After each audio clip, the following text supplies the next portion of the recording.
देख रही है अमृतवाणी भक्ति टीवी। हमारी संस्कृति हमारी पहचान। पर ब्रह्म परमात्मा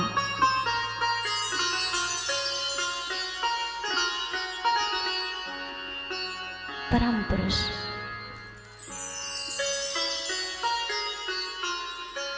अकारण करुणा वरुणालय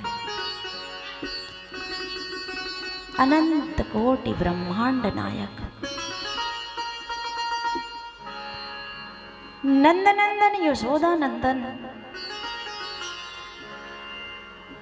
गोपी वल्लभ राधावर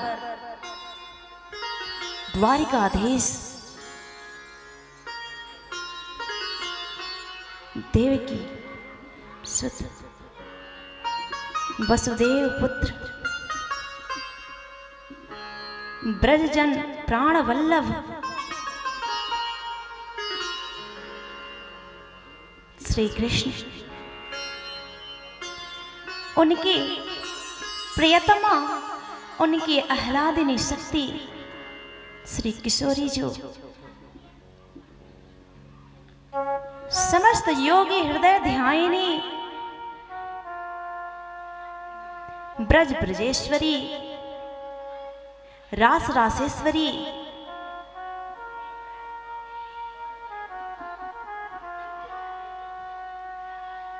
कृष्ण की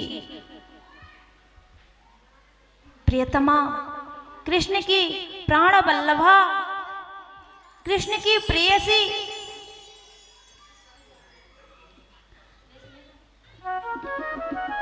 जिस ग्रंथ में वांगमय स्वरूप से विद्यमान है उस ग्रंथ को प्रणाम। उन पर ब्रह्म उनकी आदि शक्ति श्री राधा रानी के चरणों में प्रणाम।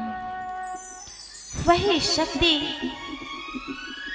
वही परब्रह्म परमात्मा वही ईश्वर आप सबके हृदय में विराजमान इनके श्री चरणों में मेरा नमन बंदन। विप्रजन गुरुजन के चरणों में मेरा कोटि कोटि प्रणाम।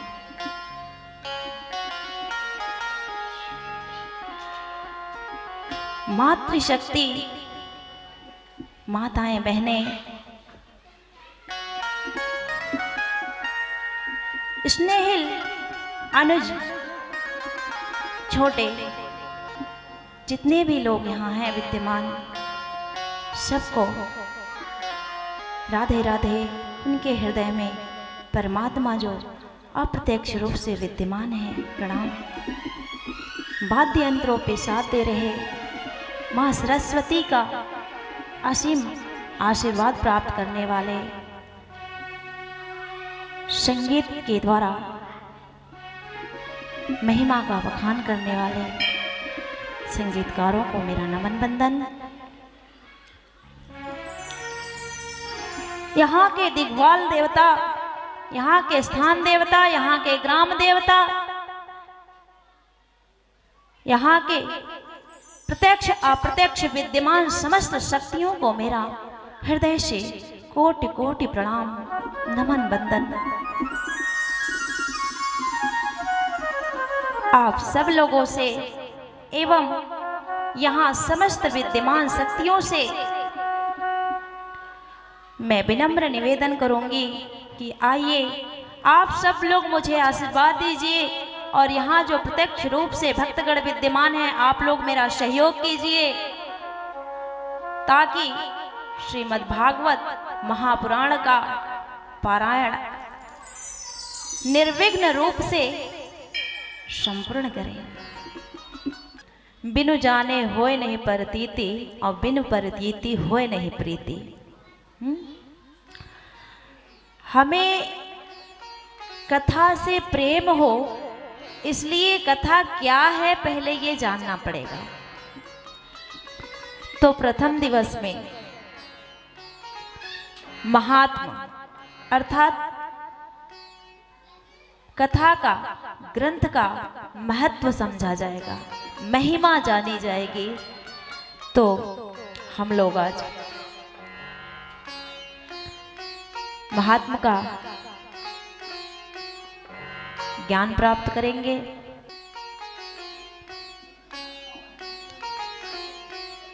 हम आपके सामने जो पुस्तक के रूप में ग्रंथ रखा हुआ है वो कोई साधारण ग्रंथ नहीं है, वो पुस्तक नहीं है। जिस तरह से हमारे आपके मध्य में बड़े बड़े लेखकों के द्वारा कालिदास, भवभूति, आर्यभट्ट, हर्ष भट्ट, ऐसे लेखकों की बहुत सारी पुस्तकें हमने पढ़ी, हमारे पास रखा है। ऐसे लेखकों के द्वारा लिखा हुआ ये कोई साहित्य नहीं है। हमने कवित्व भी बहुत पढ़े, महादेवी वर्मा के, सुभद्रा कुमारी चौहान के, अटल बिहारी वाजपेयी के, ऐसे कवियों के द्वारा लिखा हुआ ये कोई कवित्व नहीं है।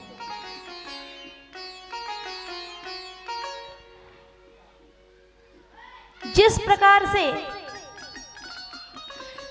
कोई हीरे जवाहरात की मूर्ति बनाता है प्रभु की, कोई अष्टधातु का बनाता है, कोई सोने चांदी का बनाता है, इसी प्रकार से वेदव्यास जी ने शब्द की मूर्ति बनाई। जिस प्रकार से हम अष्टधातु की बनी हुई मूर्ति में प्रत्यक्ष अपने ठाकुर जी को समझते हैं, मानते हैं, पूजते हैं, सेवा निवेदित करते हैं, इसी प्रकार से ये श्रीमद् भागवत महापुराण के नाम से जिस प्रतिमूर्ति को जानते हैं, जिस ग्रंथ को जानते हैं, वो साक्षात परमात्मा का वांग्मय मूर्ति है।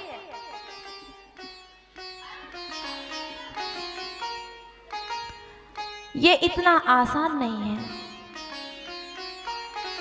आसान तो इसे ठाकुर जी की कृपा ने बना दिया हमारे लिए।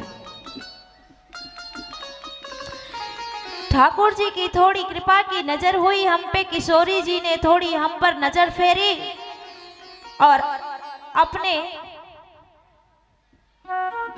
सद्भावना ट्रस्ट वाले भक्तों के दिमाग में ये भरा कि ऐसा आयोजन करके हमारे जगह जगह जो अलग अलग बिखरे हुए भक्त हैं उनको एकत्रित करो, एक स्थान दो, एक प्रांगण तैयार करो जहां से मेरे बारे में वो जान सके।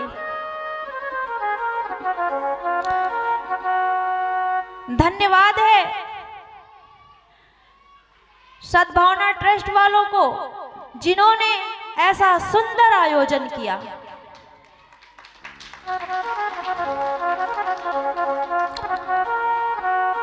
अपने बारे में, अपने परिवार के बारे में, अपने बच्चों के बारे में सभी सोचते हैं, परंतु अपने आत्म कल्याण के बारे में, अपने समाज के बारे में, राष्ट्र के बारे में, विश्व के बारे में, अपने धर्म के बारे में कोई कोई सोचता है। ऐसे सोचने वालों में ये आयोजन करता है और आप सब लोग जो कथा श्रवण करेंगे, जो फल प्राप्त करेंगे, उसमें से कुछ भाग फल का उनको स्वतः जाएगा, क्योंकि आपको जो फल प्राप्त होगा, आपके जो पुण्य अर्जित होंगे, पाप नष्ट होंगे, वो श्रेय उन्हीं को जाता है, क्योंकि उनके आयोजन करने के कारण आप वो प्राप्त कर पाए। और प्रत्यक्ष माँ दुर्गा यहाँ विराजमान है।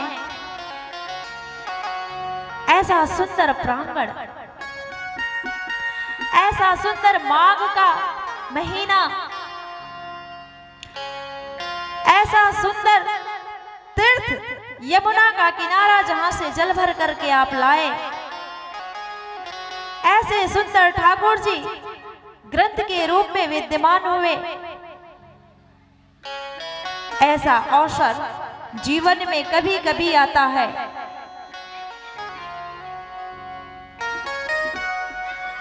हर रोज नहीं आता, पर जब भी आता हो जीवन में उसका लाभ लेना चाहिए। हम ऐसा समझते हैं कि हमारा ये जीवन का कार्य है, हमारे जीवन का वो कार्य है, परंतु अगर सचमुच में देखा जाए तो जीवन का मात्र एक उद्देश्य है, प्रभु से प्रीति हो जाना। और प्रीति के लिए आधार ये कथा आयोजन है। श्रीमद् भागवत। श्री का अर्थ होता है राधा रानी, श्री का अर्थ होता है लक्ष्मी जी, श्री का अर्थ होता है विजय, श्री का अर्थ होता है श्रेष्ठता। तो ग्रंथ के पहले शब्द का अर्थ होता है कि हम अगर इसे श्रवण करते हैं तो हमारे जीवन में विजय ही विजय है, हम श्रेष्ठ होंगे, हम में राधा रानी की कृपा आएगी। मद, मद का अर्थ होता है नशा, कहते हैं ना खुमारी, जोश। आप हम सब जानते हैं कि अगर हमें कोई नशा ना हो, हम में जोश ना हो, हम में उत्साह ना हो, तो हम अपने जीवन के छोटे छोटे कार्य भी संपन्न नहीं कर सकते। बगैर उत्साह के कुछ नहीं होता है। उत्साह दिखाया आयोजनकर्ताओं ने तो कथा का आयोजन हो पाया। हम किसी भी कार्य के लिए उत्साह दिखाएंगे, नशे में होंगे, तो ही हम कुछ कर पाएंगे। जोश की आवश्यकता होती है। तो भागवत महापुराण से हमें ये प्राप्त होगा।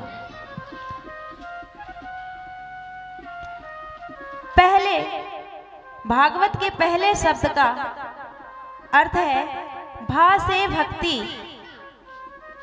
मैं आप लोगों को जितना कम में समझाना मेरे बस की बात है, मेरे लिए संभव है, उतना कोशिश कर रही हूँ, क्योंकि मुझे पता है कि समय का बहुत अभाव है। भक्ति क्या है? हम लोग जो घरों में आरती, चालीसा, धूप, दीप, भजन, कीर्तन करते हैं, वो भक्ति नहीं है। अगर ये भक्ति होती तो रावण की भक्ति बहुत बड़ी थी। जब रावण स्तोत्र गाता था, जटाटवी गलज्ज्वल प्रवाह पावित स्थले गले वलम विलंबितां भुजंग तुंग मालिकाम, तो वर्षों की लगी समाधि तोड़कर भगवान शिव नृत्य करने लगते थे, तांडव करने लगते थे। इस स्तोत्र का नाम ही तांडव स्तोत्र पड़ गया है। रावण भगवान राम से हर मामले में बड़ा था। जाति में रावण भगवान राम से उच्च था। भगवान राम क्षत्रिय कुल में आए थे, पर रावण सर्वोच्च कुल ब्राह्मण कुल में आया था। ज्ञान में, आयु में रावण भगवान राम से बड़ा था। उसका कुल बहुत विशाल था। युद्ध की जब स्थिति बनी तो पूरा लंका, पूरी सेना, पूरी प्रजा रावण के साथ थी, और प्रभु श्री राम जंगल में वनवासी बनकर अकेले फिर रहे थे। पत्नी का भी हरण हो गया था।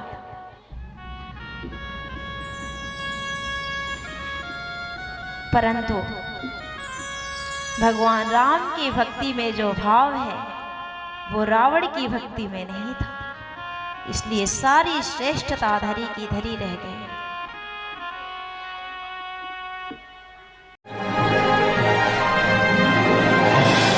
आप देख रहे हैं अमृतवाणी भक्ति टीवी, हमारी संस्कृति हमारी पहचान।